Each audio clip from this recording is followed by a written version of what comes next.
अभी अकरम साहब पहले ये तो बताइए, एक तो ये कि ठीक है ये तो एक मौकफ है जो कि अता तारड़ साहब का है कि जो प्रेसिडेंट साहब हैं वो दोनों साइड्स पर खेल रहे हैं, उन्होंने बिल के ऊपर कुछ किया भी नहीं और फिर बाद में अपने स्टाफ को भी ब्लेम कर दिया।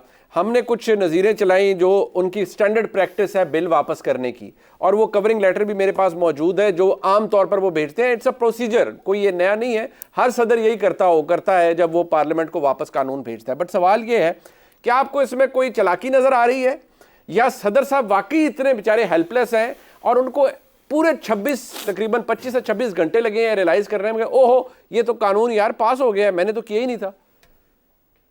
मुनीब साहब, अगर तो ये डॉक्टर आरिफ अलवी नामी किसी शख्स का मामला है तो मुझे और आपको इंटरेस्ट कोई नहीं है, ना अता भाई को कोई इंटरेस्ट होगा, ना किसी और को कोई इंटरेस्ट होगा। यहाँ पर इशू ये नहीं है कि डॉक्टर आरिफ अलवी ने क्या किया या क्या नहीं किया। अहम प्रॉब्लम ये है कि आपके दस्तूर ने जिस एक शख्स को मुकम्मल इम्यूनिटी दी है उसका नाम है सदर मुमलिकत। ठीक है, सदर पार्लियामेंट का हिस्सा है, सेनेट, कौमी असम्बली और सदर मिलकर पार्लियामेंट बनाते हैं।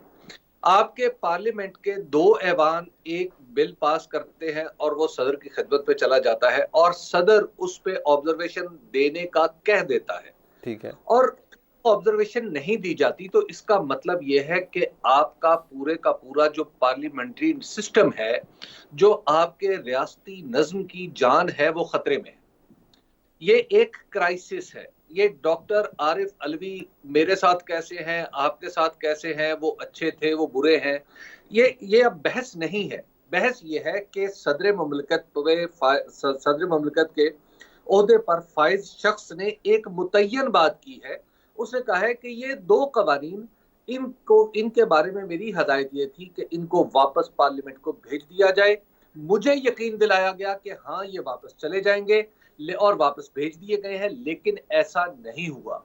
और जहां तक एतराज की बात है, एतराज की बात तो उन्होंने इस ट्विटर में भी वाजे कर दी है कि उनकी दानिश्त में ये कानून ना तो दस्तूर के मुताबिक है, ना हमारी इंसानी हुकूक की रवायात के मुताबिक है, तो लिहाजा इसलिए वापस गौर के लिए भेजा जाता है।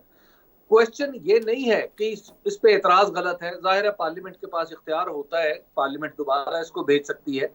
यहाँ पर तो मामला यह है कि वो रियासती नज्म जिसकी वजह से मेरा शनाख्ती कार्ड, मेरा पासपोर्ट, मेरी शहरियत सदर के नाम पे चलती है, मेरे सफीर दुनिया के दूसरे मुल्कों में सदर के नाम पे इम्यूनिटी पाते हैं, मैं दुनिया में दूसरे मुल्क में सफर करता हूँ सदर के नाम पे करता हूँ। आपका पूरा रियासती नज्म का जो मरकज है वहां के निजाम पे आपका भरोसा उठ गया है।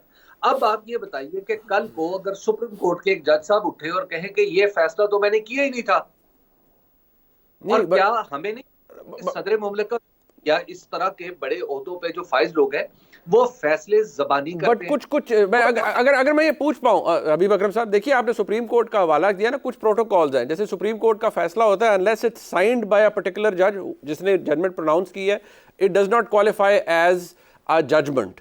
इसी तरह अगर सदर साहब ये फरमा रहे हैं कि भाई मैंने कह दिया था वापस भेज दो, तो सवाल उसमें यह है कि सदर के सिर्फ कहने से या ट्विटर पर आकर कह देने से ये ऐसा नहीं है। ये आप भी समझते हैं, मैं भी समझता हूं कि जो रेफरल लेटर है जिसकी मिसालें मौजूद हैं और मैंने कोर्ट भी की हैं कि सदर मुमलिकत के दफ्तर से अगर कोई चीज़ वापस जाती है तो सदर मुमलिकत का रेफरल लेटर उनके सामने रखा जाता है, सदर मुमलिकत उसका जायज़ा भी लेते हैं, सदर मुमलिकत ये बताते हैं कि या तो मुझे इसकी शक्ल पसंद नहीं आई इस बिल की, या इसके अंदर ये एक सुकम मौजूद है मेरी नज़र में, इसलिए मैं इसको एड्रेस कर रहा हूँ to the prime minister of Pakistan के वापस जाए और पार्लियामान के अंदर जाए। हमारा सवाल यहां पर यह है कि बेशक ये आरिफ अलवी जो एक डॉक्टर आरिफ अलवी हैं उनका उनसे ताल्लुक नहीं रखता, पर वो आरिफ अलवी साहब आज मेरे मुल्क के सदर हैं, आपके और मेरे सदर हैं, उनके दफ्तर से अगर ये वापस गया है तो उसका कोई एविडेंस होगा। वो चूज करते हैं ट्विटर पर आकर ये कहना कि नहीं भाई मैंने तो वापस भेज दिए थे। सर कोई प्रोटोकॉल तो है ना, has he followed the protocol? If he has then there has to be an evidence. Munib साहब, ट्विटर जो है वो एक रीसेंट चीज है, ठीक है, ट्विटर प्रोटोकॉल का हिस्सा नहीं रहा। सरकारी प्रोटोकॉल एक अलग जाब्ते पे चलता है। सरकारी प्रोटोकॉल में आप भी जानते हैं, मैं भी जानता हूं, बेशुमार चीजें सदर के नाम पे और वजीर आजम के नाम पे जारी होती है। वो शुरू कहां से होती है? ठीक है, प्रेसिडेंट और prime minister is pleased to announce such and such, और उस पर दस्तखत उनके प्रिंसिपल सेक्रेटरी के होते हैं या मुतलका सेक्रेटरी के होते हैं। ये होता है, ये है प्रोटोकॉल जिससे हम आगाह हैं। जब सदर ने ये हुक्म दे दिया के कहा कि जनाब अब आप ये लेके जाएं, वापस पार्लियामेंट को भेजें, तो वहां पर हमारा दस्तूर कहता है खत्म। पाकिस्तान में सदर को ये इख्तियार हासिल है कि वो उन मामलों जो खालिस्तर उनसे मुंसलिक है, वो न किसी की राय का पाबंद है, बल्कि उसने जो कह दिया वही फैसला है। यानी मुस्तनद है मेरा फरमाया हुआ, हर शय पे मैं छाया हुआ। जबानी कलामी अगर स्टेट चलनी है तो फिर सिस्टर दफ्तर बंद कर दें। यानी अगर नहीं, वो कहते हैं ना सदर के नाम पे बहुत सी चीजें सेक्शन अफसर भी कर देता है। नहीं कर देता है। सदर ने जब कह दिया कि ये बिल वापस कर दें, सदर को एक नोट पुटअप होना था। चलें हबीब अकरम साहब का आर्गुमेंट मान लेते हैं, सदर ने कहा ये वापस चला जाए। सदर का सेक्रेटरी जब वो नोट लेके नहीं आया, क्योंकि ये सेक्रेटरी नहीं करता, बिल्स का return is signed by Arif Alvi himself. ये वो नोटिफिकेशन नहीं है जो सेक्रेटरी टू प्रेसिडेंट ने करना है या ब्यूरोक्रेसी ने करना है। मैं आपको भी फेडरल पब्लिक सर्विस कमीशन का बिल दिखा देता हूं, वो रिटर्न किया गया है सदर के दस्तखत के साथ। कानून बनाने का इख्तियार सदर का है, उसको असेंट देना या वापस करना सेक्रेटरी नहीं कर सकता। ये छुट्टी की प्रोनाउंसमेंट नहीं है कि 23 मार्च को छुट्टी होगी, president is pleased to announce this. अच्छा चले, ऐसे नहीं होता। जी हबीब साहब, मैं इस आर्ग्यूमेंट को मान लेता हूं, जिस तरह अता कह रहे हैं बिल्कुल ऐसा ही होता होगा, लेकिन जनाबे आली हमारा दस्तूर कहता है कि सदर का एक्सप्लिसिट असेंट चाहिए जी, और सदर एक्सप्लिसिटली कह रहे हैं कि मैंने असेंट ही नहीं दी। टाइम गुजरने के बाद, टाइम लिमिट है ना उसकी असेंट की, 10 दिन के बाद तो नहीं कह सकता मैंने नहीं दी। यानी सदर ने वो 10 दिन। अता भाई, ये अब केस अता और मुनीब भाई आप दोनों वकील हैं।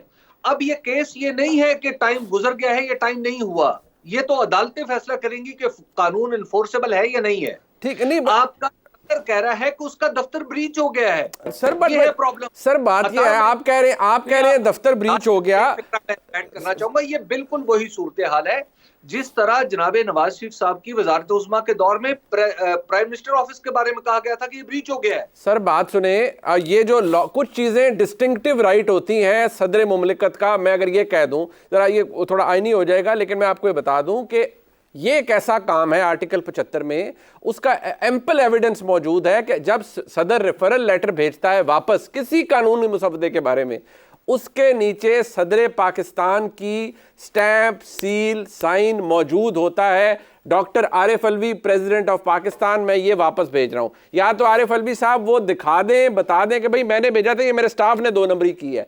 सिंस उन्होंने सिर्फ ये कहा मैंने कहा था और इन्होंने नहीं भेजा, that is the only problem. आपका ये आर्गुमेंट भी ठीक है। मैं तो अब कह रहा हूं कि मामला तो ये तो है ही नहीं है, ये तो अदालतों में जाएगा मामला, तो तब तय होगा ना। आपका सदर ये कह रहा है कि उसका ऑफिस ब्रीच हो गया है। ठीक है हबीब अकरम साहब की किसकी ख्वाहिश पर हो रहा है? ये तो चले गए, तारड़ साहब की हुकूमत तो चली गई, लेकिन कहा जा रहा है कि ये कानून के तहत हो रहा है, और असद उमर साहब भी पकड़े गए, शाह महमूद कुरैशी साहब भी पकड़े गए, इमरान खान साहब की गिरफ्तारी भी जो रिपोर्टिंग हुई है कि डाल दी गई है इस मुकदमे के अंदर। गो के आमिर फारूक साहब की ऑब्जर्वेशन मौजूद हैं, और वो कोर्ट की मुख्तलिफ जर्नलिस्ट ने कि उन्होंने कहा कि भाई एक मुकदमे में गिरफ्तार है, दूसरे में ऐसे नहीं होता कि गिरफ्तारी हो जाए किसी दूसरे मुकदमे में बंदे की। देखिए, जहां तक पाकिस्तान तहरीक इंसाफ का मामला है, तो इस वक्त तो उनको गिरफ्तार करने के लिए किसी मुकदमे की जरूरत नहीं होती, महज बहाने की जरूरत होती है कि बस कुछ भी आपने किया, कुछ कहा, कुछ ऐसा किया। हर लफ्ज में उसके 1000 मतलब हैं, उन हजारों में से कोई एक मतलब जो है वो किसी को पसंद नहीं आया तो लिहाजा पकड़ लिए गए। ये पाकिस्तान तहरीक इंसाफ के साथ जो हो रहा है वो आपको भी पता है, मुझे भी पता है, अता साहब को भी पता है, आदिल को भी पता है, हम सबको पता है, हम सब ने अपनी आंखों से देखा है। तो लिहाजा ये तो एक कॉन्टिन्यूएशन है एक तारीख के। आप किसी गलत मोड़ पे या किसी गलत रास्ते पे पड़ गए तो आप पकड़े जाएंगे। लेकिन यहाँ पर एक सवाल अभी बहरहाल बाकी है। वो सवाल ये है कि जो अभी अता भाई कह रहे थे कि साइफर पाकिस्तान में तो सैकड़ों आते रहते, बिल्कुल आते रहते हैं, लेकिन उनमें कितनों में ये कहा जाता है कि आपकी हुकूमत अगर चली जाए तब ही मामला ठीक होगा, इस हुकूमत के जाए बगैर मामला ठीक नहीं होगा। अच्छा, क्या फिर पाकिस्तान की वजारत खारजा इतनी बेहमियत है कि पाकिस्तान के लोगों को, हमारे सफीरों को, हमारे डिप्लोमेट्स को, दुनिया के लोग जो है वो कहते हैं हुकूमतें बदल लो और हम खामोश रहते हैं? क्या ये इसका मतलब है?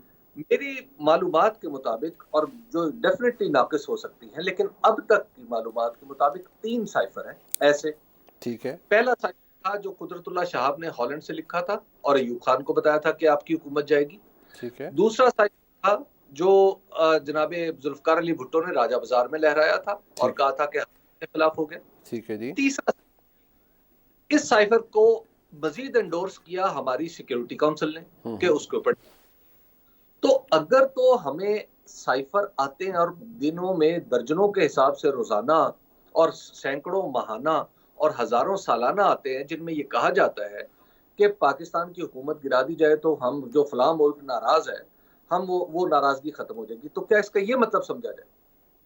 अच्छा, मैं अभी बकर साहब, अगर मैं एक सवाल कर पाऊं आपसे, आपने जो कहा कि ये बात आपने valid point, sorry for the interruption, यानी हमारे सफीर को बुला के कहा कि हम हुकूमत गिराने लगे हैं, यानी अमेरिका का ये तरीकेकार है कि अगर चली जाए, अगर ये वोट ऑफ नो कॉन्फिडेंस का बात ये है, तो बात ये एक वोट ऑफ नो कॉन्फिडेंस आया ना।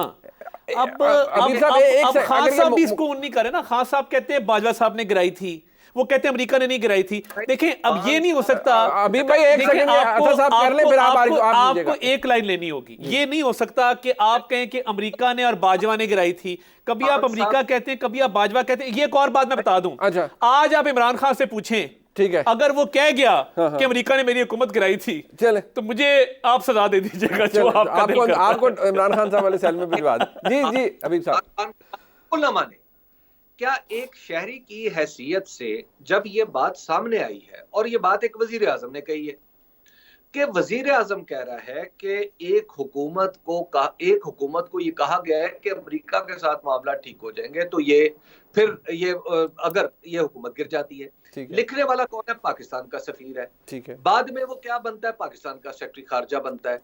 उसकी तायीद जो मदाखलत, उसकी जबान को मदाखलत से ताबीर करते हुए डिमार्च करते हैं। अब जब पाकिस्तान के शहरी के तौर पे मेरा हक ये नहीं है, आर्टिकल 19 और 19A के तहत मुनीब साहब आपका, आदिल का, हम सब का हक नहीं है कि हम पूछे कितने साइफर आते हैं पाकिस्तान में इस तरह के?